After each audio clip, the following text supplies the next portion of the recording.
dirait pas comme ça, mais ça c'est Coldplay. Et Coldplay, c'est un groupe qu'on va retrouver dans la playlist de la série dont nous allons parler, une web-série au départ, qui fait un malheur en Norvège, enfin dans les pays scandinaves. Le tout, c'est de savoir pourquoi ça marche aussi bien. Énorme carton de la série Skam. Et Skam, ça signifie honte en norvégien. Et effectivement, on ne parle que de cette série. Pourquoi ? Parce que c'est effectivement une série qui était normalement destinée aux jeunes norvégiens, seulement sur le web, et finalement elle a conquis vraiment tout le pays. Il faut savoir qu'en Norvège, ils sont 5 millions d'habitants, ils étaient plus de 1 300 000 à suivre cette série, vraiment. Voilà, donc c'est devenu un phénomène de société. C'est quoi l'idée ? C'est juste un groupe de filles, d'ados, qui racontent leur quotidien. C'est 5 nanas qui sont très différentes et elles racontent en fait, elles parlent évidemment de sexualité, elles sortent le week-end, elles draguent, elles fument, elles boivent, enfin la vie quoi de gamines de ces âges-là. Et on parle absolument de tout. La force de cette série, c'est quoi ? C'est sa modernité et son réalisme assez rare. Alors vous allez me dire, il n'y a pas grand-chose d'étonnant. Eh bien, pas tant que ça. Regardez.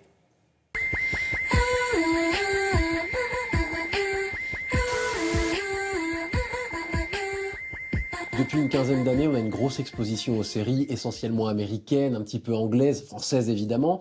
Et il y a eu une envie de voir autre chose, d'entendre des voix différentes, de voir des paysages différents, des vibrations différentes si j'ose dire. Et les séries nordiques sont arrivées au bon moment.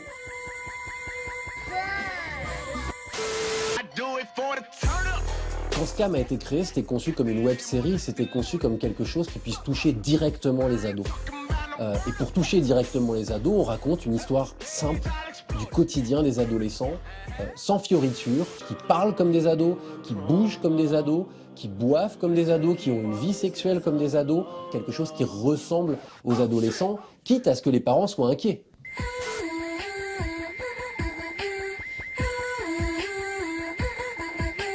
Skam en norvégien, ça veut dire honte. Un mot-clé, je crois, de cet âge-là, de l'adolescence. Est-ce qu'on a honte de notre physique ?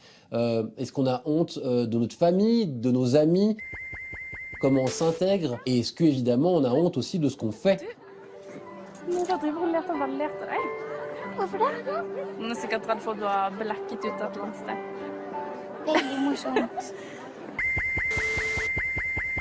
y a dans les pays scandinaves, à commencer par le Danemark, une très grande confiance en l'auteur, qui est plus difficile en France. On est dans un pays où c'est le réalisateur qui est plutôt mis en avant. Eux disent à leurs scénaristes, vous êtes libres, c'est votre série, donc allez-y.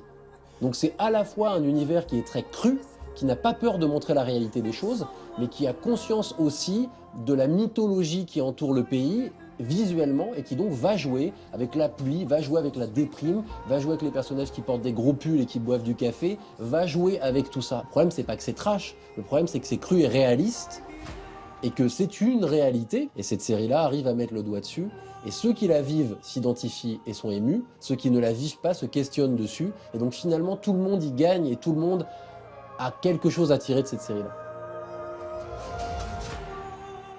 Marie, les adolescents, c'est un public qui est difficile à conquérir. Oui, c'est un vrai défi d'arriver comme ça à attirer un public de 16-17 ans. C'est très compliqué. D'ailleurs, ici en France, ils n'ont pas vraiment réussi encore. En revanche, effectivement, dans les pays scandinaves comme l'Islande, la Suède, le Danemark, ça, ce sont des pays qui aujourd'hui, cette série-là cartonne.